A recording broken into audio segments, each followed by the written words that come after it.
Eto na naman tayo sa ating no contact update segment. Unal 2026, July 11.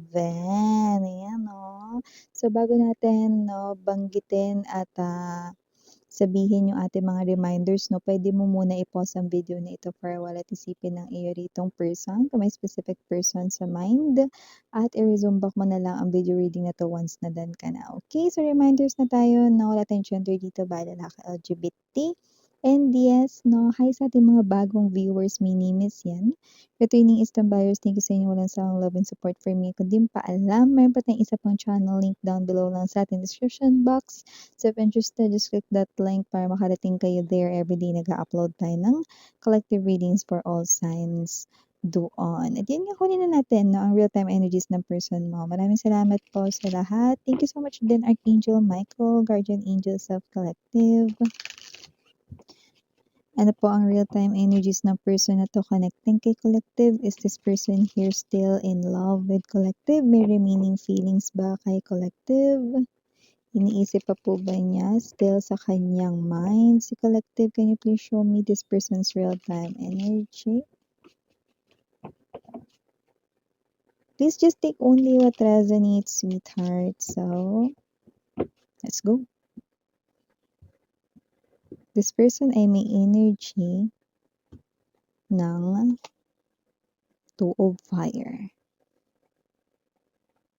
We also have the energy para sa kanya, Six of Water. Nine of Coins or the Nine of Earth in this tarot deck. Page of Cups. Seven of Cups. Seven of Cups to the Nine of Water or the Nine of Cups. Bottom of the deck, we have here this Three of Fire, Nine of Air, and the King of Wands. So, whoever this energy is, mga babes, no, nakita natin dito, no, na manhid na siya. Wala na siya ritong maramdaman dahil sobrang sakit na rito ng kanyang nararamdaman sa kanyang damdamin. Nakita natin dito na kung sino man tong person na to, itong energy na to, sobrang sakit na talaga ng nararamdaman niya ritong pain sa kanya ritong kalooban, no? At parang feeling niya wala na siyang maramdaman, no? Maaaring nakakuha ito ng balita about you today. Ayan, no?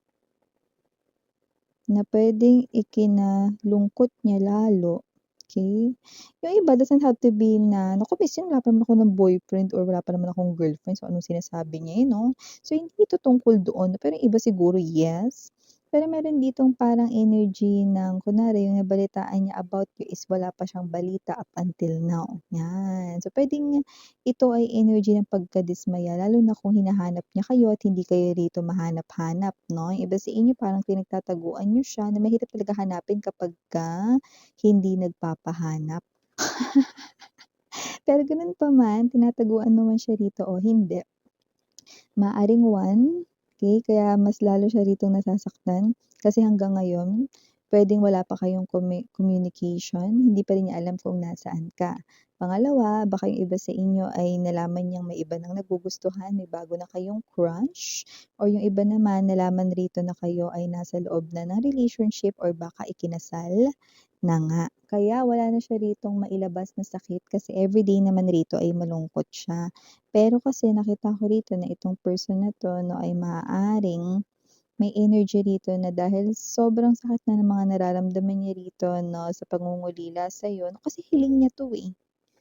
Hiling niya 'to, eh, 'no, na sana, alam mo 'yun, makita ka na niya or sana matagpuan mo rito yung sarili mo pabalik sa kanya. So, may mga gano'n siya ditong klase ng mga wishes 'no, desires sa kanyang heart 'no, deepest desires. So, nakita natin dito that this person right in here 'no, alam mo yung 'di ba kapagka sa isang bagay 'no, na nasasaktan ka, hindi ka na nakakaramdam ng gano'n kasi sanay ka na. So, parang kinasanayan niya na itong pain na 'to kaya ngayon manhid na siya. Pero, okey, kahit na sabihin na natin na manhid na siya because of this pain, nasasaktan pa rin siya, of course. Kasi with the Seven of Water energy 'no, laging naglalaro sa isip niya rito 'no, saan ako nagkamali? Page of Water is an energy of someone na parang throwback Thursday, pero hindi lang tuwing Thursday kundi everyday. Ang kanya rito 'no, na pag-iisip rito sa saan ba siya rito nagkamali. Babalik-balikan yung mga panahon at mga oras, saan ba nagsimulang maging magulo ang lahat? Saan ba ako nagsimulang makakita ng mali? 'Yan, sa sarili ko na puwedeng hindi ko napansin noon, ayan 'no. So whatever the case may be 'no, the giraffe right in here ay may energy 'no. Alam naman natin na matangkad 'no, tall ang giraffe. So ibig sabihin 'no, this person here 'no, ay looking yung parang nasa top view siya at kitang-kita niya na ngayon 'no, yung kanya rito 'no, na world without you. So see, this person here might not be communicating sa'yo right now. This person right in here 'no, might be not reaching out to you right now, but it looks like this person here now sees everything, no? Very clear, no? In broad light talaga. So whatever the case may be, this person right in here, no, ay someone dito na nalulungkot at nasasaktan. So, nakita ko rito na kung dati nasaktan niya kayo 'no, at alam ninyo yung feeling ng nasaktan, umiyak, lumuhan, dapa 'no, dahil sa pagmamahal. Siya naman ngayon yung nakakaramdam nun at hindi lang yun 'no, the pain is overwhelming. Ang hirap na ito ay tiisin or i-bear, ayan 'no. Alam mo yung energy mga babes 'no, ng parang para siya ritong iniihaw. Ang init naman ng misya. Gano'n yung feeling 'no, yung ayaw mo rito 'no, yung feeling ng, nasasaktan pero dahil wala ka namang choice kundi maramdaman 'yan, nagiging manhid na lang rito 'no, ang kanyang puso at katawan. So, nakikita natin dito that this person here still waiting on you. Three of Fire energy still has plans pa rin 'no, sa inyo rito 'no, at saka alam mo yun yung nightmares niya.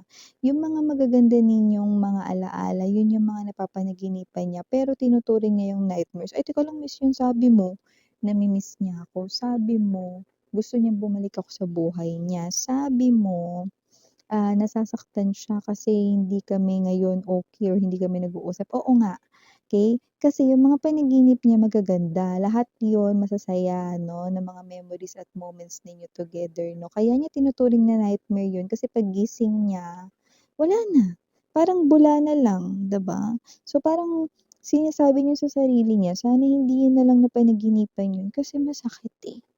'Di ba?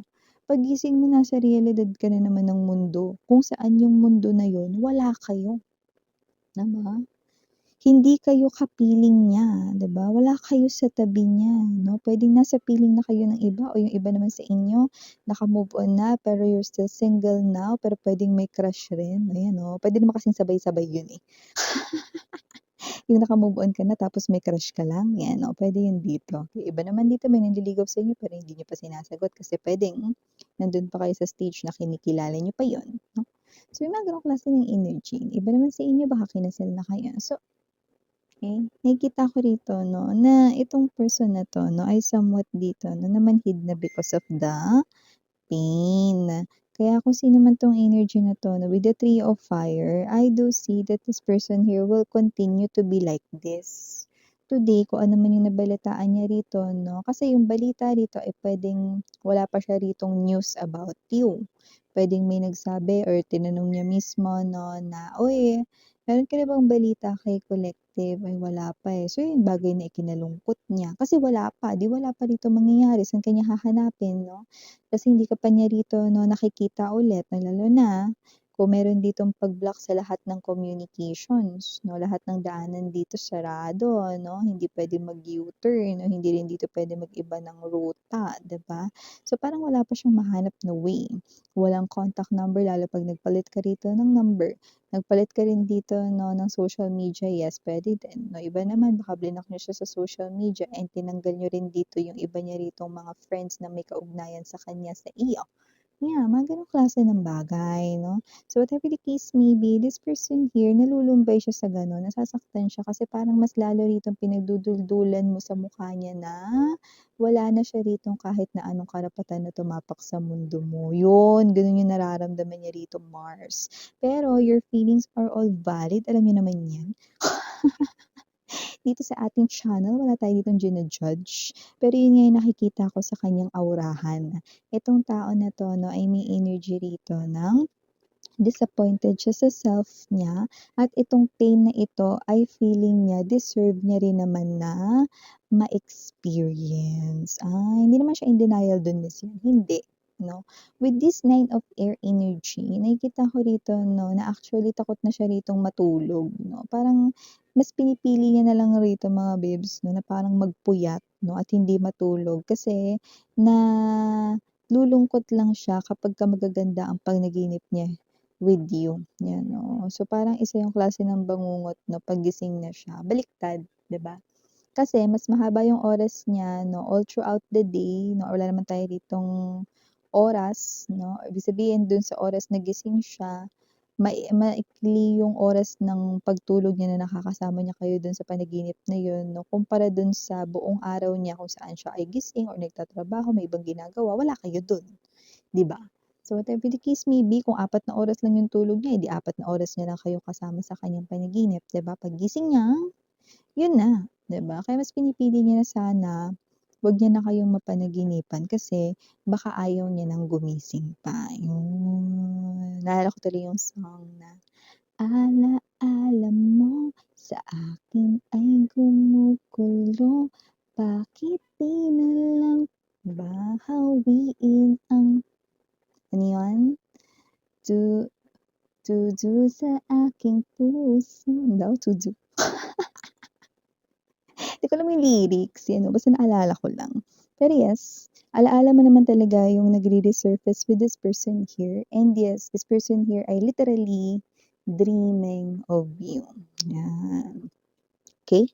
So, this person's one and only wish 'no, ay sana mahanap mo yung daan pabalik sa kanya. Sana hindi pa huli yung lahat, 'yan 'no. Pero kung ngayon ay ikaw ay kasal na or nasa loob ka ng isang relationship na feeling mo 'yan na talaga yung para sa'yo, sana makabalik ka pa rin sa mundo niya. Hindi ba pagiging selfish at greedy yun, Miss Yan? Oo, pagiging selfish at greedy yun, lalo na kung ikaw sa tingin mo nasa loob ka na ng isang magandang relationship na tapos meron pang isang naghahangad sa'yo dito, 'di ba?